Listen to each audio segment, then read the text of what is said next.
Hello everyone, সবাই কেমন আছো? আশা করি খুব ভালো আছো আর আমিও খুব ভালো আছি। আর আমার ভিডিওগুলো যে যেখান থেকে দেখছো তাদের অসংখ্য ধন্যবাদ।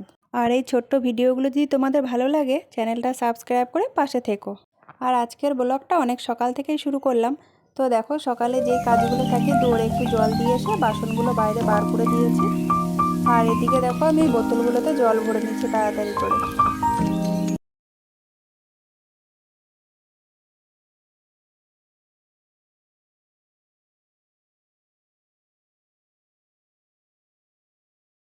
আর এদিকে দেখো বোতলে জল ভরে আমি চলে এলাম বাইরে। তো আগের দিনে যে জামা কাপড়গুলো ছিল সেগুলো একটু সার্ফের জলে ভিজিয়ে দেবো। তো এখন কাচবো না, একটু পরেই কেচে নেবো।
মর্নিং, সবাই কেমন আছো? আশা করি খুব ভালো আছো আর আমিও ভালো আছি।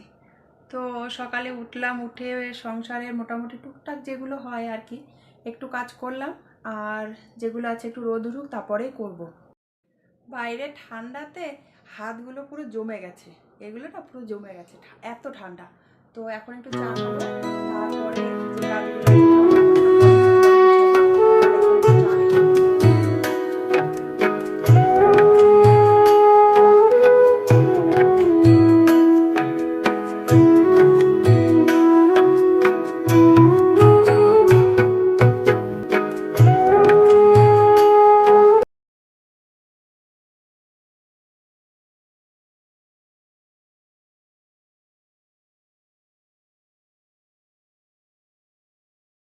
আর এদিকে দেখো আমি চা বিস্কুট দিয়ে খাই না, তো একটু মুড়ি নিয়েছি, আমি মুড়ি দিয়েই প্রতিদিন খাই।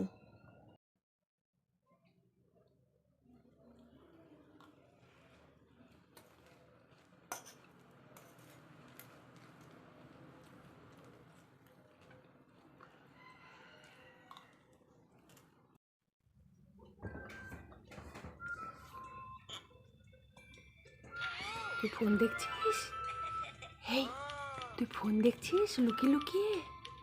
হ্যাঁ, ঘুম থেকে উঠবি না? ওই, ঘুম থেকে উঠতে হবে না?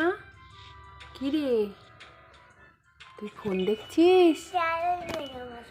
কি? কেন যাব? তুই ফোন দেখছিস লুকিয়ে লুকিয়ে? আর এদিকে দেখো আমার মেয়ের বন্ধু চলে এসছে সকালে। তো এখন ওরা দুজনা খেলা করছে আর বদমাইশি করছে, ফুলগুলো যত ছিল সব মোটামুটি ছিঁড়ে ফেলেছে। তো আজকে যেহেতু রান্না বান্না নেই তার জন্যে 10টা 11টার সময় ওদের একটু মুড়ি দিয়েছিলাম, মুড়ি খাচ্ছে আলু ভাজা দিয়ে। আর আমাদের একটা নিমন্ত্রণ বাড়ি আছে, তো ওখানেই যাব, তার জন্য আজকে রান্না করিনি।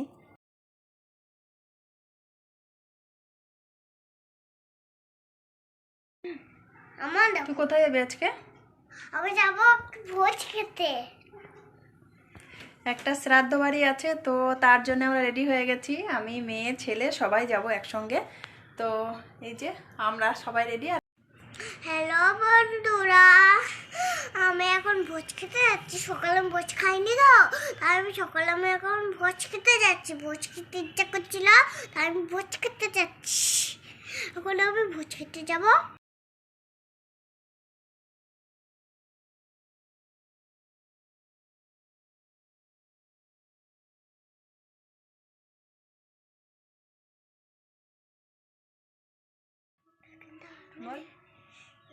হ্যালো গাইস, আমি ভোজটা ভালো খেলাম। সকালটা খেলাম একটা, পাপড় খেলাম, কিছুটাও খেলাম না পাপড়। তো আমরা খেয়ে দিয়ে চলে এসেছি, আর ওখানে প্রচুর ভিড় ছিল, ভিডিও করতে পারিনি ভালো করে, মোটামুটি এই যেটুকু পেরেছি সেটুকুই তোমাদের সঙ্গে শেয়ার করলাম। আর এখন আমরা বাড়ি চলে এসেছি, আর মেয়েকে ঘুম পাড়াবো এখন।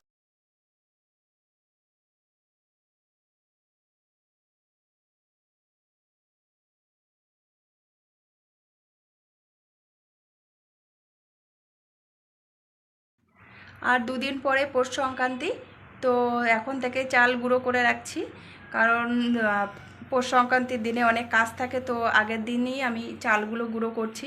তো দেখো আমি সব কিছু নিয়ে বসে গেছি, আর আমার মেয়ে এই যে, আর আমার মেয়ে চাল গুঁড়ো করার পরে খুব বাহানা করছিল পিঠে খাবো, তো ওর জন্য একটু পিঠে বানাচ্ছি। আর আজকের ভিডিওটা এ পর্যন্তই, আর একটা নতুন ভিডিও নিয়ে তোমাদের সঙ্গে দেখা হচ্ছে। ততক্ষণ সবাই ভালো থাকবে, সুস্থ থাকবে, আর আজকের মতন টাটা।